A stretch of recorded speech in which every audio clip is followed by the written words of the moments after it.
Prison in Norway is the first thing which pops up. Yeah, how Norway's prison are different from America's. Yeah, there is this one video here this video from Daily Dose of Hasanabi. I like to watch it always. It's very funny to see this old woman, British ex prison minister seeing this things in Norway, which I think are much better. And I thought really that I mean I didn't thought it would be the same in Germany maybe, but I thought it would be more similar to what I what's happening in Germany. Norway's prison are different from America's. Know this. Well, I've never reacted to. I mean, in this way, never. So, at first talked about something else, and then I see a video and watch it in the live stream. So, yeah, we'll do it now the first time. By the way, you can also I would love if you would subscribe to my YouTube channel.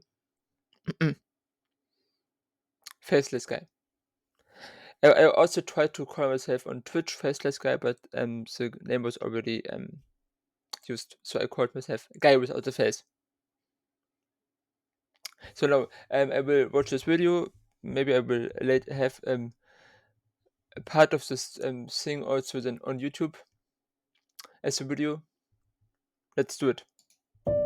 Staying in a maximum security prison is not a normal life, but that's also an ambition, to reduce the feeling of being in a prison as much as possible.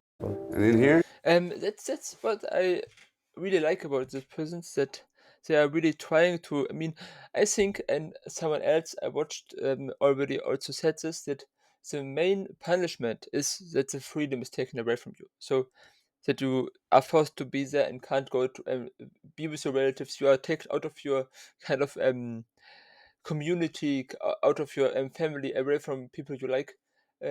But so that's the punishment, that you are away from the people you like and inside the prison, and the freedom is taken away from you. But in itself, the prison should be or could be as nice as possible. So it is not a luxurious, look, especially for people who stay there for a long time, so for years or so. Why should they be separated for years from things like the internet or any kind of normality?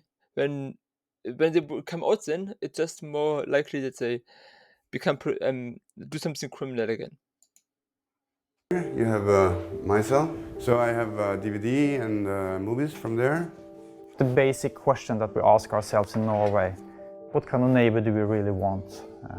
Because they could... That's the point. That's the thing I meant. That these people are getting out again. That they will get out again eventually, and then they will be like broken men if you treat them like shitty, bad. move into my neighborhood, and they could move into your neighborhood. So I think this is an important question to ask ourselves What did he say? in Norway: what kind of neighbor do we really want? Because they I have to turn on subtitles. could move into my neighborhood.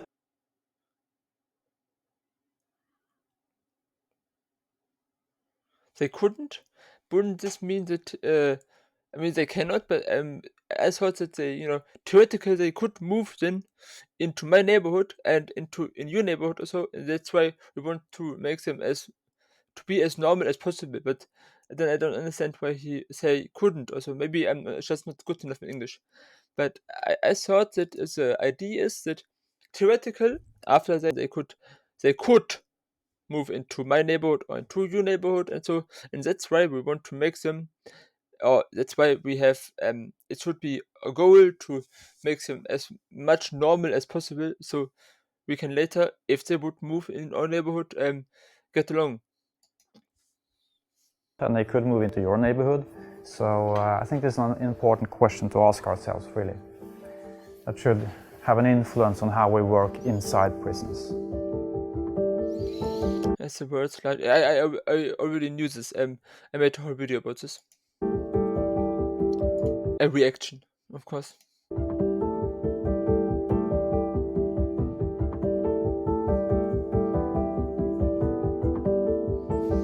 It's not for the prison to judge or to punish. We have to interact and be human. I think it's as simple as that. Yeah, that's he has the exact right opinion, I think.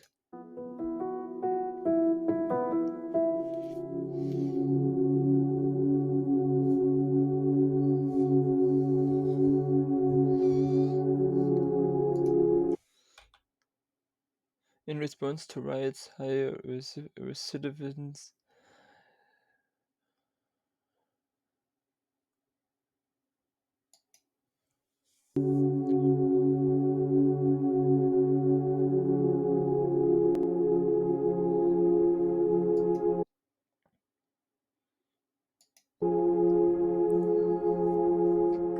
The most important thing is how we treat people.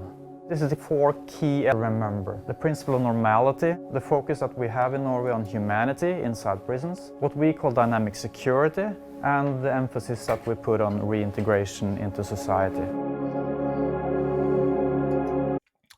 This group of activists and researchers and corrections officials from America visited Norway in the fall of 2019. It's always funny when they say America and they just mean the United States.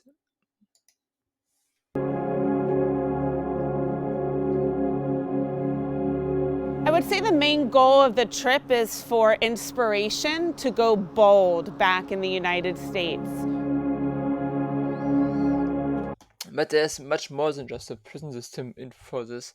Also the general approach in society, and so I think at least it's of course it's important to treat people in a normal way in prison, but also to have good social structure and social jobs that you don't get fucked. Also healthcare and so of course. Let's talk a little bit more about Halden then. How do we work and what are the unique things about us? Huh? But you have seen the whole.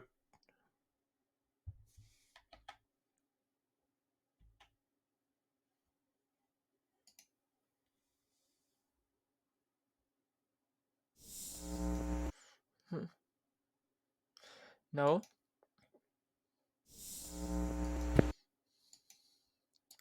I was here. I know what happened. I'm not sure. Staying in a Wearing normal clothes. Yeah. That's.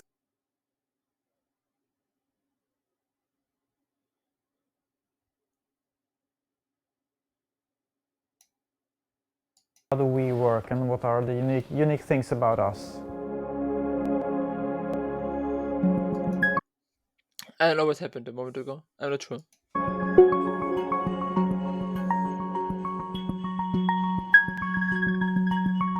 I hope when I put this on YouTube, also this part of the video, it will work and it will the audio will function and everything. Let's see. And in here you have my cell. So I have DVD and movies from there. Here we have a real toilet with a shower and everything. You know, you can see everybody have their key, so they can open or close the doors whenever they want. Even though it's nice here, it's still not a summer camp. But I would like you to, look beyond the facilities. It's not the... So this is the cell. Every cell is similar. And here we have the kitchen, where I used to prepare the food. You can see here is inside here. That's a really important principle in Norway, which talks about that taking someone's liberty away and taking them away from their family, away from their community. Exactly as she said. Exactly as she said. That in of itself is the punishment. So life inside prisons should look as normal to life in the community as possible. And in here, you have this washing room. You can wash the clothes and dry it. Staying in a maximum security prison is not a normal life. And I notice you're just wearing normal clothes. Yeah. That's allowed. You can wear whatever you want. But that's also an ambition, to reduce the feeling of being in a prison as much as possible. That's the normality principle. How you can normalize the correctional setting for individuals to transition out. Bigger challenge in our system. I mean, I'm not sure about how it feels to be a criminal or prison. Be inside the prison. I would never commit a crime, but these people, of course, have done probably terrible things in some of them. But I mean, no, there you have also to ask yourself why people are doing this, and maybe there are some who just do it for fun, but the most people, I think, just do these things because they have other problems, and um,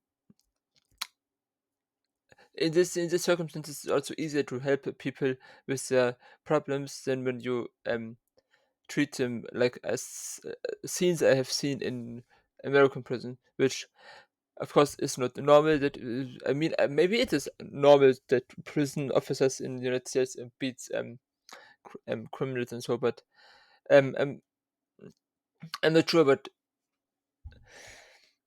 it's definitely a better atmosphere, I think, to even help people and to make them better persons, make out of them better persons.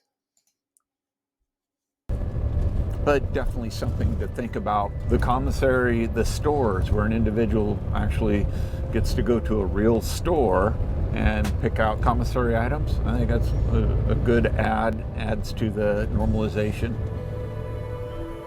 We think this is the most important part. Dynamic security sounds like a very fancy thing, but it's really just having a normal interpersonal relations between the officers, or all staff really, and the inmates.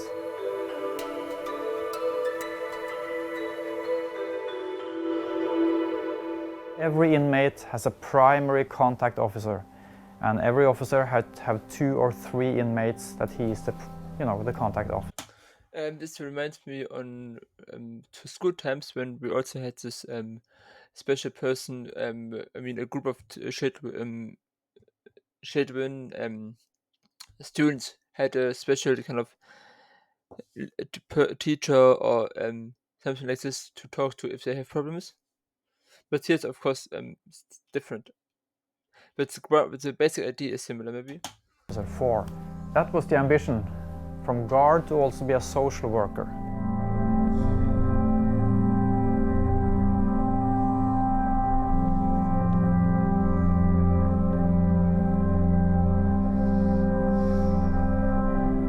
The main subjects at the academy: ethics, psychology, communication technique, criminology, law, human rights. Of course, they do learn self-defense, they do learn extraction techniques, they do learn to work as a team, but that's not the major components. It's about how do you treat.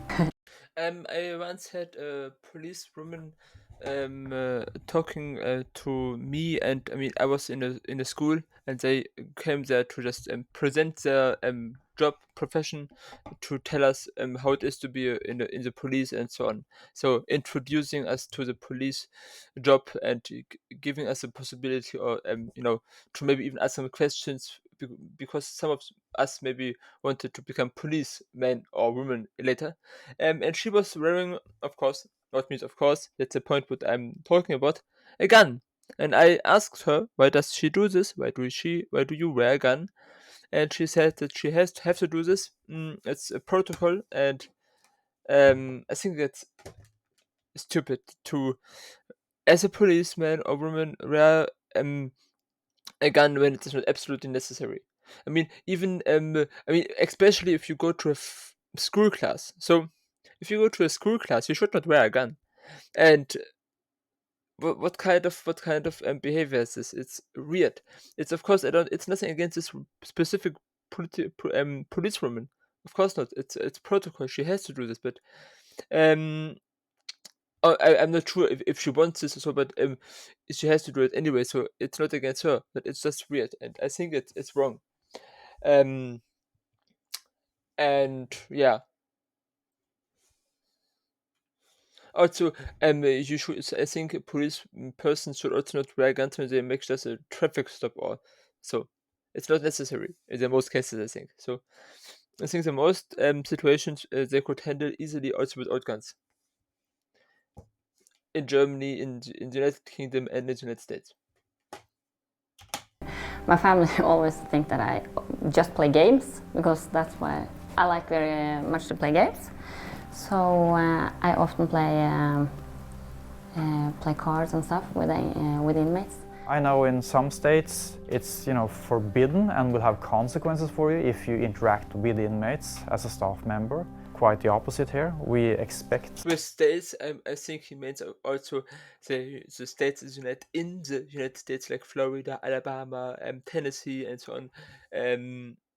He just says the state. Okay, the video is also about just the comparison between the United States, like smaller stuff in the United States, like provinces also. And demand an interaction between staff and inmates. It's kind of friendship with someone, and to see the progress and see the changes, that's the best with the job. The contact officer is putting you a future plan. So what for steps by steps to become a free man? From day one? Yeah. So the officers need to know everything about the system and give advice to the inmates about the future, what steps should they take. Norway has one of the lowest with I can't pronounce this word, I'm sorry. I tried it a few times. Rates in the world. I'm not sure where's Germany in this. I have to no, not this video. I'm not sure what this video was. A moment, I put this into a different screen. You can't see it now, but then I can type in what I want to research.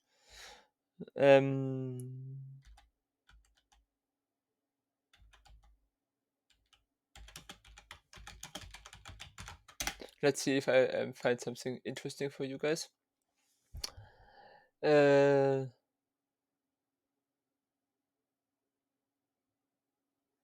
Okay, there I also should probably find out how it is in Germany. I agree, totally agree, Oris. Australia, Chile, Denmark, Estonia, France. You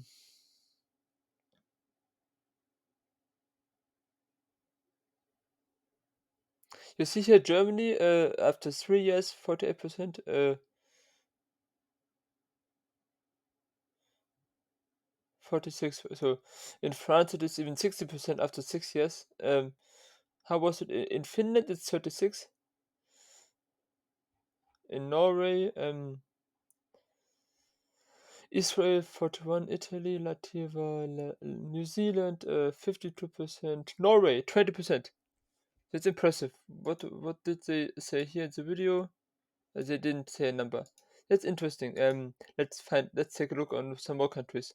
South Korea, United Kingdom. It's all very high. Here, Northern Ireland. After 6 months, it's very low. United States, 45%, similar to also Germany. Right.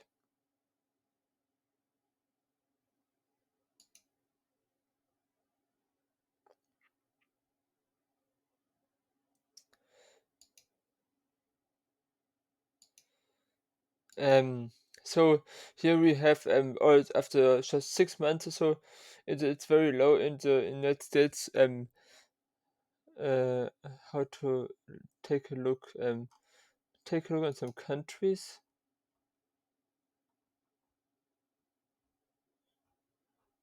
Okay, they don't have Russia here, for example. But still, very interesting. Very interesting.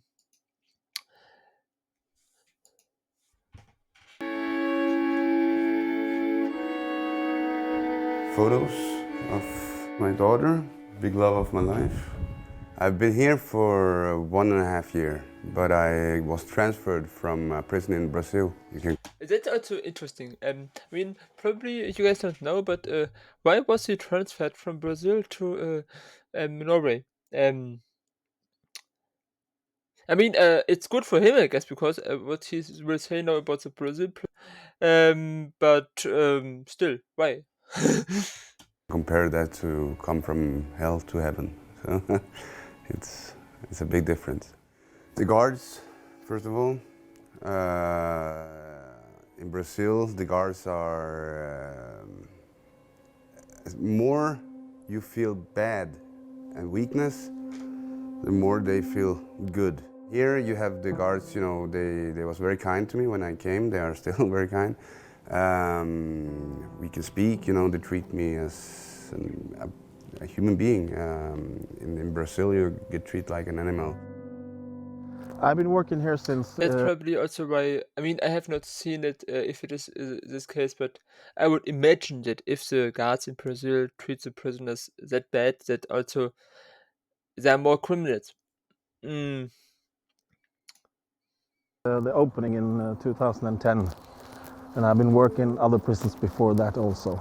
It's not for the prison to judge or to punish, because the police catch the guy, goes to the court, and it gets a sentence perhaps, and then it comes to prison with that. We have to interact and be human.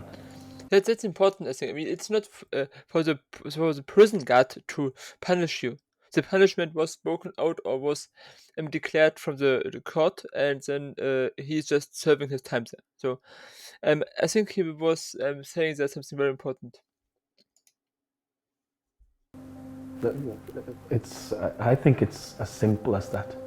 It really is, because we can create walls between us, but that doesn't help anything. We have to communicate, we have to interact. Without approaching people with respect and dignity, it's impossible to sit down the next day and talk about his future, because he will not have any trust in you. So in order to, you know, work well with reintegration and future planning, etc., there has to be, you know, a foundation there of trust between the staff and the inmates. I've visited a lot of prisons in the United States as well, and somehow I don't have the same kind of feeling of, you know, relief of getting out of an impressive environment that I've experienced coming out of those prisons. I think that says something about how different the environment is here. I think I have big opportunities here to prepare myself for the life after prison. I thought there is still hope, there is still opportunities, you know, to get a good life after getting out. So, yeah. It was very interesting. Very interesting, very interesting. I enjoyed it, and this is really what I thought. I mean, of course, I guessed probably that it was not like this in Germany, or it is not like this in Germany. But that's how I think it should be everywhere, because it's just I think the right approach to this topic, and to really make better people out of prisoners. Moment.